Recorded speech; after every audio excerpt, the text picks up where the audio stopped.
What's up, you guys? It's your boy Miguel here to give you your daily dose of radiation. In today's video, we are covering the difference between post-processing on the actual X-ray machine and versus post-processing on the PACS or like on the computers after you sent the images from the X-ray machine. So to give you context, I'm a night shift X-ray tech, been doing it for over 4 years.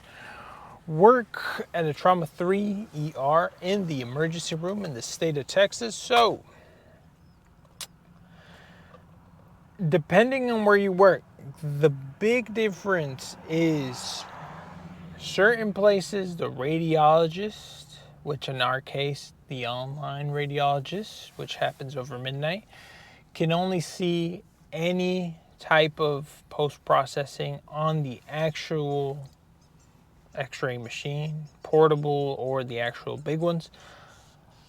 Everything has to be done there because once you send it and it's on the PACS or the PC and you do any post-processing over there, it won't transfer to the online doctors. Any radiologist in-house can see both, whichever one you do is fine.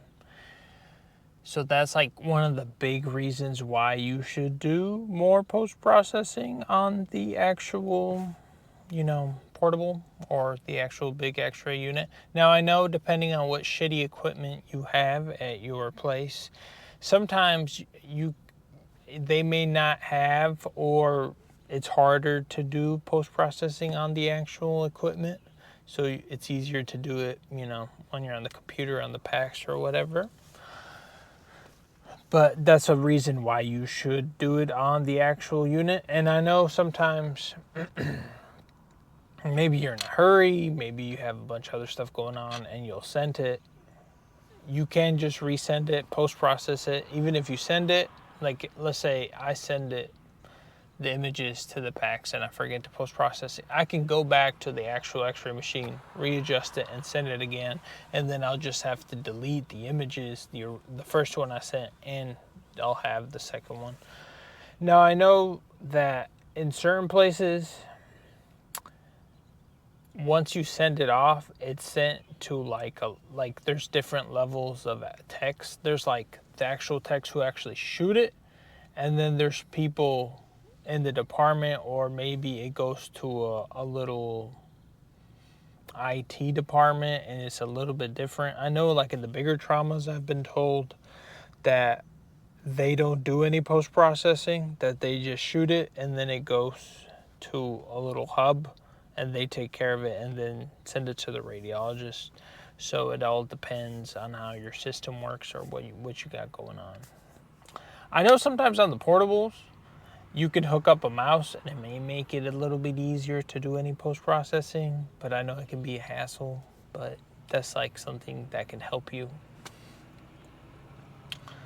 I mean, I know that it's easier, at least on our shitty equipment, to fix it on the actual X-ray machine, because once you sent it off to the actual computer, there's less stuff. Like as far as the contrast and stuff, you can't adjust it as much, because on the actual portable machines, or even mainly on the portable machines I've seen, you can like play with the grids, or you can you shoot a chest X-ray and maybe it's underexposed or overexposed, and like you slap a T-spine grid or a T-spine little thing, you run it under that and it could fix it and it can adjust it better than doing it on the actual computer. That might be a reason why you should do it. There's more, at least with our shitty equipment, you can do it that way. Let's see what else. I know that when you send it over to the actual computer, if the radiologist, usually you have to complete it and verify before the radiologist actually picks it up, but I do know that they can look at it and pick it up before it even gets completed. I've been in situations where maybe it was a trauma, maybe it was something, and they were already in the patient's chart reading like a CAT scan or something, and I remember sending a chest X-ray and I think I marked it wrong or something. It was something, or upside down or something. They already picked it up, so I wasn't able to to make any adjustments.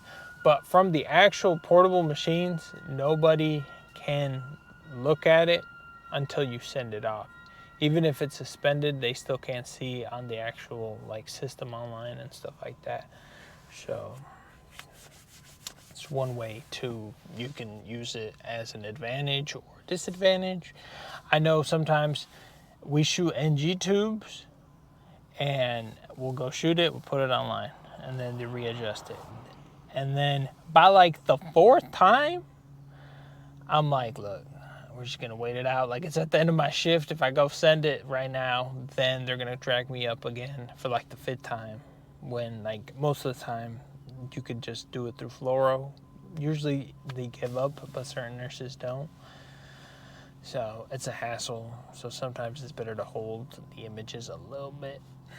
So let's see what else we got for you.